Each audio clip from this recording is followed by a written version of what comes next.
శ్రీ గణేశాయ నమః.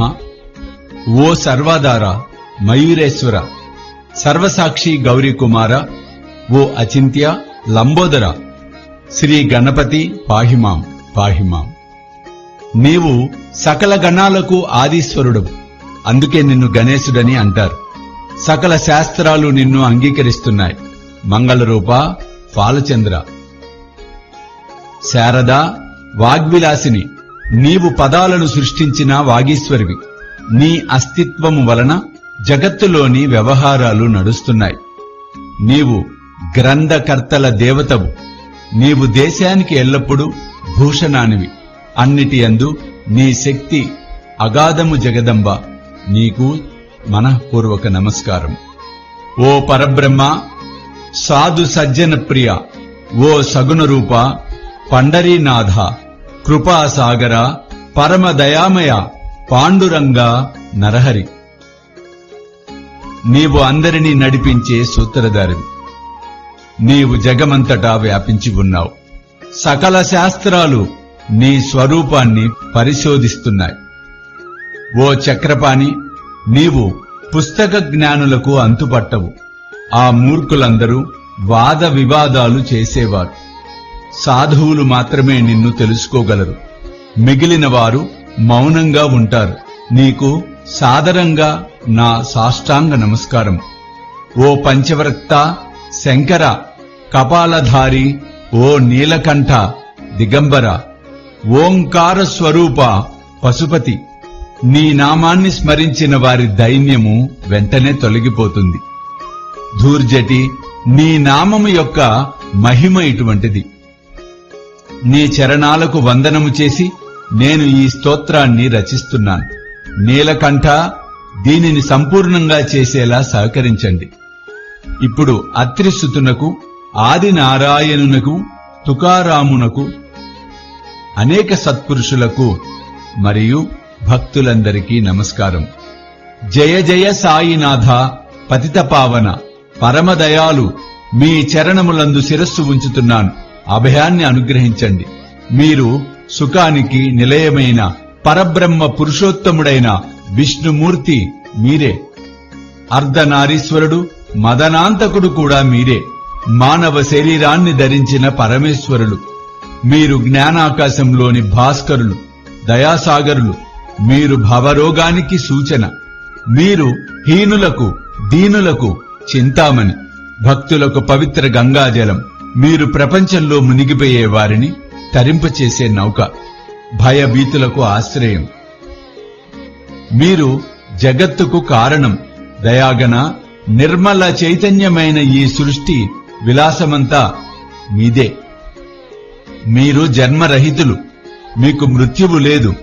బాగా పరిశోధిస్తే చివరకు ఇదే అవగతమవుతుంది. జనన మరణాలు రెండూ అజ్ఞానం వలన కలుగుతాయి. మహారాజా, మీరు రెంటికి అలిప్తంగా ఉంటారు. నీరు ఒకచోట ఊటలా ప్రకటమైంది. అయితే అది అక్కడే పుట్టి పైకి వచ్చిందా? అది ఆది నుండి అక్కడ పూర్ణంగా నిండి ఉండి లోపలి నుండి వచ్చిందా? అంతే. ఒక లోతు గుంతలో నీరు ఊరితే దానిని బావి అని పిలుస్తాం. నీరు లేకపోతే అది ఒక గుంత మాత్రమే. నీరు గుంటలో ఊరటం లేదా ఎండటం ఇది నీటికి అసలు పట్టదు. నీటికి, నీటి గుంతకు అసలు ఏ విలువ ఇవ్వదు. అయినా నీరు నిండుగా ఉన్నప్పుడు గుంతకు మాత్రం గర్వం. అలా నీరు బాగా ఇంకిపోగానే దైన్యావస్థను పొందుతుంది. ఈ మానవ శరీరం నిజంగా గుంత వంటిది. ఇందులో శుద్ధ చైతన్యం, నిర్మలమైన నీరు. గుంతలు అసంఖ్యాకంగా ఉన్నా నీరు అన్నింటిలో ఒక్కటే. దయామయ, జనన మరణాలకు అతీతమైన మీరు అజ్ఞానమనే పర్వతాన్ని ఛేదించడానికి వజ్రాయుధం కావాలి. భూమిపై నేటి వరకు అనేక గుండాలు వెలిశాయి. ఇప్పుడు ఉన్నాయి, ఇక ముందు ఉంటాయి. ఆయా ప్రత్యేకమైన గుండానికి విశేషమైన నామరూపాలు ఉంటాయి. వాని ద్వారానే గుర్తించగలం. అయితే చైతన్యాన్ని నీవు, నేను అని అనటం ఉచితం కాదు. ఎందుకంటే చైతన్యంలో ద్వైతం లేదు కనుక. పైగా చైతన్యం జగమంతటా వ్యాపించి ఉంటుంది. అటువంటప్పుడు నీవు నేను అను భావన అక్కడ ఎలా సంభవం? మేఘాలలోని నీరు అంతటా ఒకేలా ఉంటుంది.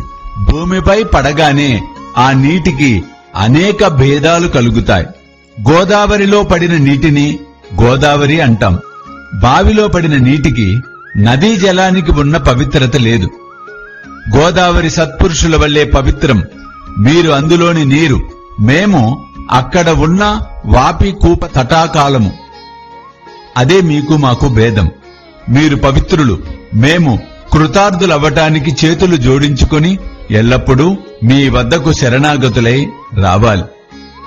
గోదావరి జలానికి పాత్రతను బట్టి పవిత్రత వచ్చింది. నీరు వేరే ఎక్కడైనా ఒకటే.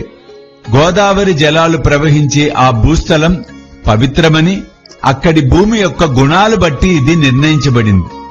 మేఘ గర్భంలోని నీటిని ఏ ప్రదేశంలో ఏ మార్పు చేయదో అదే భూభాగాన్ని గోదావరి అని శాస్త్రవేత్తలన్నారు.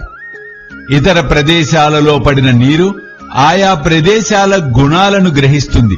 మొదట్లో మధురంగా ఉన్న నీరు ఆయా ప్రదేశాలలోని ప్రభావం వలన అనారోగ్యంగా, ఉప్పుగా, వగరుగా మారుతుంది.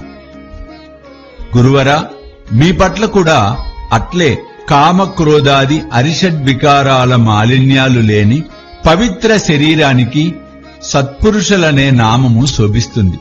అందుచేత సత్పురుషులు గోదావరి అని నేనంటాను. సకల జీవులలో మీ యోగ్యతే శ్రేష్టమైనది. జగత్తు ఆరంభమైనప్పటి నుండి గోదావరి ఉంది. నీరు కూడా ఏ లోపం లేకుండా ఈనాటి వరకు పరిపూర్ణంగా ఉన్నది. శ్రీరాముడు గోదావరి తీరానికి వచ్చినప్పుడు నదిలో ఉన్న నీరు ఇప్పటిదాకా ఉంటుందా? నీరు ఉన్న స్థలం మాత్రం మిగిలింది. నీరు సాగరంలో కలిసిపోతుంది. అయినా నీరు ఉన్న స్థలము యొక్క పవిత్రత నేటి వరకు స్థిరంగా ఉంది. ప్రతి సంవత్సరము పాత నీరు పోయి క్రొత్త నీరు వస్తూనే ఉంటుంది. మీ పట్ల కూడా ఇదే న్యాయం. ఒక శతాబ్దంలోనిదే సంవత్సరం. ఆ శతాబ్దంలోని సత్పురుషులు నీటి ప్రవాహం వంటివారు, సాధువులు ఆ నీటిపైన అలల వంటివారు. ఈ పవిత్ర గోదావరి వద్దకు ప్రథమ శతాబ్దంలో సనత్ సనకనందనాదులు వచ్చారు. తరువాత నారద, తుంబుర, ధ్రువ, ప్రహ్లాద, బలి మొదలగు రాజులు, శబరి, అంగదుడు, హనుమంతుడు, విదురుడు, గోప గోపికలు వచ్చారు. ఇలా ఈనాటి వరకు ప్రతి శతాబ్దంలోనూ పుష్కలంగా వచ్చారు. వారిని వర్ణించడానికి నేను అశక్తుణ్ణి. ప్రస్తుతం ఈ శతాబ్దంలో పవిత్ర గోదావరి సమీపాన సాయినాథులై మీరు వచ్చారు. అలా మీ దివ్య చరణాలకు నేను వందనం చేస్తాను. ప్రభూ, నా దుర్గుణాలను పరిగణలోనికి తీసుకోకుండా వేడుకుంటున్నాను. నేను హీనుణ్ణి, దీనుణ్ణి, అజ్ఞానుణ్ణి, పాతక శిఖామణిని, ఇలా సకల చెడు లక్షణాలు కలవాణ్ణి. అయినా దేవా, నన్ను ఉపేక్షించకండి. పరుసవేది ఇనుములోని దోషాలను పట్టించుకోదు. గోదావరి ఊరిలోని కాలవలను బహిష్కరించదు. బాబా, మీ కృపా కటాక్షాలతో నాలోని సకల కల్మషాలను త్వరగా తొలగించండి. ఇదే ఈ దాసుని విన్నపం. పరుసవేది సాంగత్యంలో ఇనుము బంగారం కాకపోతే ఆ లోపము పరుసవేదిది. మీరు పరుసవేది, నాలో పరివర్తన రాకపోతే ఈ లోపం మీపైన ఆపాదించకూడదు. ఆ అప్రతిష్ట మీకు రాకూడదు. కనుక నన్ను పాపిగా ఉంచకండి. పిల్లలు ఎల్లప్పుడూ తప్పులు చేస్తూ ఉంటారు, కాని తల్లి కోపించుకోదు. దీనిని దృష్టిలో ఉంచుకొని బాబా, నన్ను అనుగ్రహించండి. ఓ సద్గురు సాయినాథ, మీరే మా కల్పతరువు. భవసాగరాన్ని తరింపచేసే నౌక నిశ్చయంగా మీరే. మీరు కామధేనువు, చింతామణి. మీరు జ్ఞానాకాశంలోని భాస్కరులు, సద్గుణాల గని, స్వర్గానికి సోపానం. ఓ పరమపావన, పుణ్యమూర్తి, శాంతస్వరూప, ఆనందఘన, ఓ చిస్వరూప, పరిపూర్ణ, ఓ భేదరహిత, జ్ఞానసింధు, ఓ విజ్ఞానమూర్తి, పురుషోత్తమ, క్షమ శాంతులకు నిలయమా, ఓ భక్తజనుల విశ్రామధామమా, నన్ను అనుగ్రహించండి. మీరే మహాత్ములైన జాలందర్, మీరే నివృత్తినాథ్ జ్ఞానేశ్వరులు, కబీరు, షేక్ మహమ్మద్ ఏకనాథులు మీరే. మీరే బోధలా, సావతామాలి, సమర్థ రామదాసు మీరే. సాయినాథ మీరే తుకారాముడు, మీరే సకారాముడు, మీరే మాణిక్య ప్రభు. ఈ మీ అవతారాల లక్ష్యం అనూహ్యం. మీరు మీ జాతిని గురించి ఎవరికీ తెలియపరచలేదు. మీరు బ్రాహ్మణులని కొందరు, యవనులని కొందరంటారు. మీరు శ్రీకృష్ణుని వలె లీలలను ప్రదర్శించారు. శ్రీకృష్ణుని ప్రజలు పలు రకాలుగా అన్నారు. కొందరు ఎదుకుల భూషణుడని అన్నారు, కొందరు పశువుల కాపరి అని అన్నారు. సుకుమార బాలుడని యశోద అన్నది, మహాకాలుడని కంసుడన్నాడు, ప్రేమమయుడని ఉద్ధవుడంటే జ్ఞానశ్రేష్ఠుడని అర్జునుడన్నాడు. ఆ విధంగా గురుదేవా, ప్రజలు మిమ్మల్ని వారి మనసులకు తోచినట్లు భావిస్తున్నారు. మీ నివాస స్థానం మసీదు. మీ చెవులు కుట్టి ఉండేవి. మీరు పాటించిన మహమ్మదీల నైవేద్య పద్ధతులను చూచి ప్రజలు మిమ్ములను ముసల్మాను అని తలిచారు. కాని దయాగన మీ అగ్ని ఆరాధనను గని మీరు హిందూ అని మా మనసులకు నిశ్చయమైనది. ఈ వ్యావహారిక భేదాలలో తార్కికులు తర్జన భర్జనలు చేస్తారు, కాని జిజ్ఞాసులు, భక్తులు వీటిని పట్టించుకోరు. మీది పరమ బ్రహ్మస్థితి. జాతి మతాలు మీకు వర్తించవు. మీరు అందరికీ గురుమూర్తి. హిందూ ముసల్మానులలో వైరభావము ఉన్నది. వారిలో ఐక్యతను కలిగించటానికి, భక్తులకు మీ లీలలను చూపించటానికి మీరు మసీదులో అగ్ని ఆరాధన చేశారు. మీరు జాతి మతాలకు అతీతమైన సాక్షాత్ సద్వస్తువు, పరబ్రహ్మ. అందువలన మీరు తర్కానికి అంతుచిక్కరు. తర్క వితర్కాల గుర్రపు స్వారీ మీ వద్ద నిలువజాలదు. అటువంటప్పుడు నా మాటలు నిలువగలవా? అయినా మిమ్మల్ని చూచి నేను మౌనంగా ఉండలేను. కారణం, వ్యవహారంలో స్తుతించటానికి సాహిత్యంలోని మాటలే సాధనాలు. మీ అనుగ్రహంతో ఎల్లప్పుడూ వర్ణిస్తూ ఉంటాను. సత్పురుషుల ఘనత గొప్పది, దేవతల కంటే అధికం.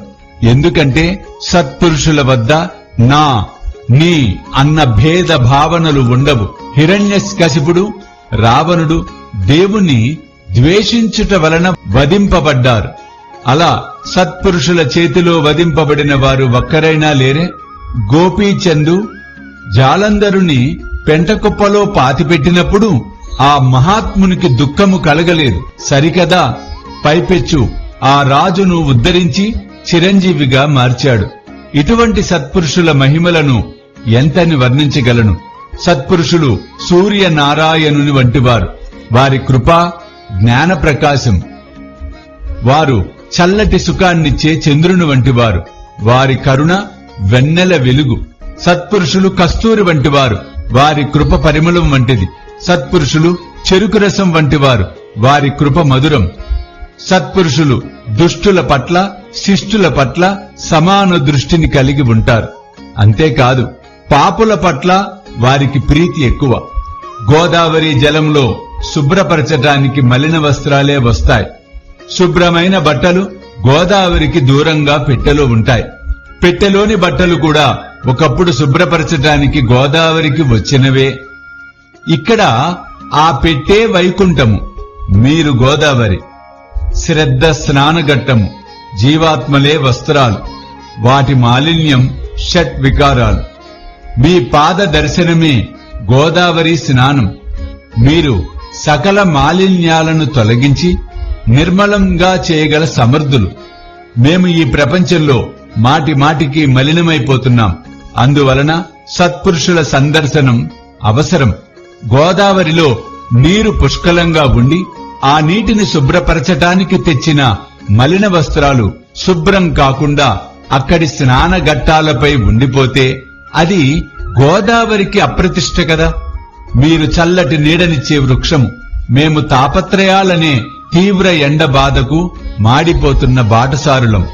ఓ గురువర్య, కరుణామయ, మమ్ము ఈ తాపత్రయాల నుండి రక్షించండి. చల్లటి నీడ వంటి మీ కృప లోకోత్తరమైనది. నీడ కోసం ఒక వృక్షం క్రింద కూర్చున్నప్పుడు పైనుండి ఎండవేడి తగులుతుంటే ఆ వృక్షాన్ని నీడనిచ్చే చెట్టు అని ఎవరన్నా అంటారా? మీ కృప లేకుండా ఈ ప్రపంచంలో బాగుపడటం జరగదు. ధర్మ సంస్థాపన కొరకు అర్జునునికి శ్రీకృష్ణుడు శకునిగా లభించాడు. సుగ్రీవుని కృపతో విభీషణునికి శ్రీరామ ప్రభు లభించాడు. సత్పురుషుల వలననే భగవంతునికి ఘనత. వేద శాస్త్రాలు వర్ణించలేని నిరాకార నిర్గుణ పరబ్రహ్మను సగుణ సాకార రూపంలో భూమిపైకి అవతరింపచేసినది సత్పురుషులే. రుక్మిణీ వల్లభుడైన వైకుంఠపతియగు శ్రీకృష్ణుని దామాజీ మాలవానిగా చేశాడు. చోకోబా జగన్నాథునితో పశువుల శవాలను మోయించాడు. సత్పురుషుల మహిమలను ఎరిగి శ్రీహరి సక్కుబాయి ఇంట నీళ్లు మోశాడు. నిజంగా సత్పురుషులు సచ్చిదానంద పరమాత్మను శాసించగలరు. ఇంకా ఎక్కువగా చెప్పవలసిన అవసరం లేదు. ఓ సద్గురు సాయినాథ, సిరిడి గ్రామ నివాస, మీరే మా తల్లి తండ్రి. బాబా, మీ లీలలు నిజంగా ఎవరికి అంతుపట్టవు. అటువంటప్పుడు పామరున్నైన నా వాక్కు మీ లీలలను వర్ణించగలవా? జడుల వంటి జీవులను ఉద్ధరించటానికి మీరు సిరిడి వచ్చారు. ప్రమిదలలో నీరు పోసి దీపాలను వెలిగించారు. మూరెడు వెడల్పు గల చెక్క పలకను మంచంలా పైన చూరుకు వ్రేలాడగట్టి దానిపై శయనించి భక్తులకు మీ యోగ శక్తిని తెలియజేశారు. మీరు అనేకులకు సంతానాన్ని అనుగ్రహించారు. విభూతిని ప్రసాదించి అనేక రోగాలను పోగొట్టారు. ఐహిక కష్టాలను తొలగించటం మీకు అశక్యం కాదు. గజరాజుకు చీమ బరువా? గురుదేవా, దీనులను కరుణించండి. మీ చరణాలకు శరణుజొచ్చిన నన్ను వెనుకకు నెట్టివేయకండి. మీరు మహారాజులకు మహారాజు, కుబేరులకు కుబేరులు, వైద్యులకే వైద్యులు. నిశ్చయంగా మీకంటే శ్రేష్ఠులెవరూ లేరు. ఇతర దేవతల పూజలకు విశేషమైన పూజా సామగ్రి, పూజా విధానం అవసరం. కాని మీ పూజకు జగత్తులో విశిష్టమైన వస్తువేదీ లేదు. సూర్యుని ఇంటిలో దీపావళి పండుగ వచ్చినట్లయితే ఏ ద్రవ్యాలతో ఈ పండుగను జరుపుకుంటారు? సాగరం యొక్క దప్పికను తీర్చటానికి ఈ భూమిపై నీరు లేదు. అగ్నిని రగల్చటానికి నిప్పు ఎక్కడి నుండి తేవాలి? గురుదేవా, శ్రీ సాయి సమర్థ, పూజ చేసే వస్తువులన్నీ ఆది నుండి మీ ఆత్మ యొక్క అంశాలు. ఈ మాటలన్నీ తత్వ దృష్టితో ఊరికే చెప్పటమే గాని పరమాత్మ తత్వం ఇంకా పట్టుబడలేదు. అందువల్ల అనుభవ జ్ఞానము లేకుండా చెప్పే మాటలు నిరర్ధకం. మీ పూజను వ్యావహారికంగా చేయటానికైనా నాకు సామర్థ్యము లేదు. అందువలన గురుదేవా, అనేక కల్పనలతో మీ పూజ చేస్తాను. దయామయ, ఈ దాసుని యొక్క పూజను స్వీకరించండి. ఇక ప్రేమాశ్రువులతో మీ చరణాలను ప్రక్షాళన చేస్తాను. సద్భక్తి అనే చందనాన్ని రాస్తాను. శబ్దాలంకారాల కఫినిని సమర్పిస్తాను. ప్రేమ భావాల సుమమాలను మీ కంఠానికి అలంకరిస్తాను. నా దుర్గుణాలను ధూపంగా దహించి వేస్తాను. అవి చెడు ద్రవ్యాలే అయినా వాని నుండి చెడు వాసనలు రావటం లేదు. ధూప ద్రవ్యాలను సద్గురువు వద్ద కాక ఇతరత్ర ఎక్కడ కాల్చినా ఆ ధూప ద్రవ్యాల నుండి వెలువడే వాసనలు అలాగే ఉంటాయి. ధూప ద్రవ్యాలు అగ్నిని తాకగానే తక్షణం వాని సువాసనలు వెలువడతాయి. మీ వద్ద వ్యతిరేకంగా జరుగుతుంది. మాలిన్యాలు అగ్నిలో కాలిపోయి సద్గుణాల పరిమళం ప్రపంచానికి తెలిసేలా మిగిలి ఉంటుంది. గంగా జలంలోని మురికిపోగానే నీరు నిర్మలమవటం సహజం. మనసులోని మాలిన్యం పోయి మనసు నిర్మలమవుతుంది. గురుదేవా, నేను మాయా మోహాలనే దీపాలను వెలిగిస్తాను. దాని వలన వైరాగ్య ప్రభలను లాభంగా పొందేలా అనుగ్రహించండి. మీరు ఆసీనులవ్వటానికి శుద్ధమైన శ్రద్ధ అంటే సింహాసనాన్ని అర్పిస్తాను. విరాజమానులై భక్తి అనే నైవేద్యాన్ని స్వీకరించండి. ఆ భక్తి అనే నైవేద్యాన్ని మీరు స్వీకరించి భక్తి రసాన్ని నాకు ఇవ్వండి. ఎందుకంటే నేను మీ బిడ్డను. కనుక మీ బోధామృత రసాన్ని పానము చేసే అధికారము నాకు ఉన్నది. నా మనసును మీకు దక్షిణగా సమర్పించుకుంటున్నాను. దానివలన నాకు ఎటువంటి కర్తృత్వ భావము ఉండదు. ఇక ప్రార్థనాపూర్వక సాష్టాంగ దండ ప్రణామాలను చేస్తాను. స్వీకరించండి. పుణ్యశ్లోక సాయినాథ. ఓం శాంతి శాంతి శాంతి. సర్వం శ్రీ సాయినాథార్పణమస్తు.